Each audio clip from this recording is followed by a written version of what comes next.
This is Radar for On the Radar Entertainment blog, coming to another edition of MLB Observations of the 2021 MLB Hotstove offseason, week number 2. So Adam Conley became a free agent.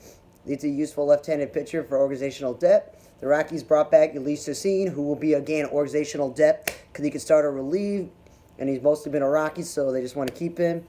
Sean Kazmar retired, the career minor leaguer who went like almost a decade between appearances, one of the all-time leaders in hits in the minor league. He got a chance to play with the Braves this year. He decided to call it quits. Mike Brassari was gone to the Brewers, and that just helps them with the fact that Travis Shaw is gone. Keston Hiura, Dan Vogelbach had been their first baseman. You know, Keston Hiura is not the world's greatest defender. Daniel Vogelbach, and then they had Rowdy Tellez. So I'm just like, cool, Mike Brassari, another first baseman. At least Mike Brassari has masqueraded around the infield, but he's not really that good defensively. Marlins have picked up Luis Head. Don't know much about him. Nick Turley and Dietrich Enns have both gone to Japan. Nick Turley with the White Sox minor league system recently is a former Pirates prospect. He built up his value over there. Manny Pena signed a 2-year deal to be the backup catcher for the Braves, and with Darno injured, they went through like 3 or 4 backup catchers, some young, some old, so it's good to have stability at the backup catcher position. Eduardo Rodriguez signed a 5-year deal with the Tigers. That guy's talented. The Red Sox are going to miss out on having a talented pitcher, but guess what? Never could stay super healthy during the season. He battled heart problems from COVID-19 and stuff last year, so obviously let's hope he's healthy with his heart and everything, but a 5-year deal reminds me of the Jordan Zimmerman long-term deal. So Jordan Zimmerman was an okay pitcher with the Nationals. He was always number 2 to Strasburg, but when he became a free agent, he got this huge payday. Well, he never really stayed healthy or was never the same pitcher after those injuries with the Tigers and called the quits pretty early in his career for a guy in his early to mid-30s. So hopefully Rodriguez could actually have some success unlike Jordan Zimmerman. Nationals re-signed Jeffrey Rodriguez to minor league deal. That's a good organizational swing guy for depth. Chris Taylor and Trevor Story and Raisel Iglesias have rejected the qualifying offer. Makes sense. Story could get lots of money. He's a two-way player. Chris Taylor is a super sub like Ben Zobrist. In a way, he can get a lot of money. And Raisel Iglesias at a comeback season as a closer, he would definitely get a lot of money.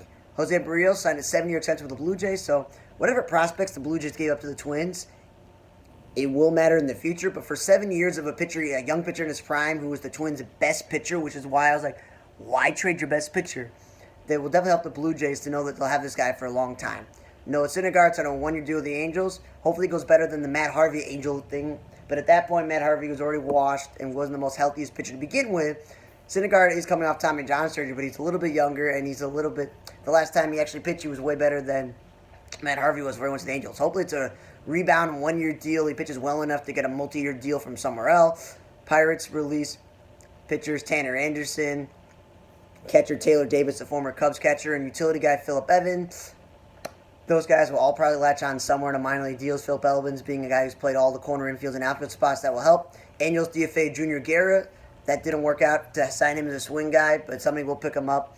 Justin Verlander, after throwing for scouts, decided, you know what, I'm going to stay with the Astros for 2 years. That's good for the Astros because they're not sure what's going to happen with Zach Greinke and other pitchers on their team, so you might as well keep some stability there. Brandon Bell looks up with a qualifying offer from the Giants, which makes a lot of sense because he likes playing in San Francisco. It makes sense. He's been a good two-way player for them. Might as well. Anderson Tejada signed a money deal with the Cardinals. That gives him utility player depth up the middle. The Rockies extended Elias Diaz, the former Pirates catcher, to a 3-year extension. Again, solidifying the catcher position, at least defensively. He's not a starting catcher. He's not even a great offensive player, but that gives him some stability there. Brewers signed Jonathan Davis, Trevor Kelly, and Jason Alexander. Not to be confused with George Costanza. Don't know much about this Jason Alexander, but Trevor Kelly pitched briefly in the major leagues. And Jonathan Davis is a former Blue Jays outfielder who couldn't hit, and the Blue Jays said, you know what, let's go with no career natural-born center fielders, and let's play guys out of position and give up Anthony Alford and Jonathan Davis. So, definitely if Lorenzo Cain or Jackie Bradley Jr. get hurt, Jonathan Davis will definitely come in handy. And there was also a bunch of deals that happened recently for players staying on the roster and not staying on the roster because everybody's trying to clear spots on the roster because the Rule 5 draft is coming up at some point. You got to also have the tendering and the non-tendering of players' contracts. So there's a lot of players who they have to decide if they want to add them to the roster, if there are guys they want to take off the roster because they don't really need to hold on to them.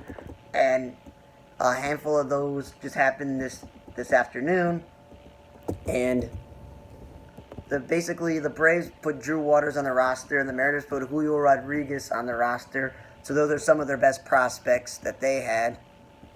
And there was some minor league deals where the Orioles re-signed Marcos Diplion to a minor league contract. The Reds signed Connor Overton. The Cubs reached an agreement with Tyler Payne.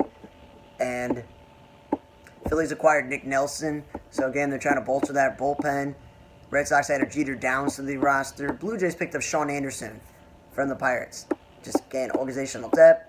The A's, though, acquiring Brent Honeywell from the Rays is a good deal, because the A's gave up on Luzardo and a couple other young pitchers in recent years, and you're like, well, what are they doing?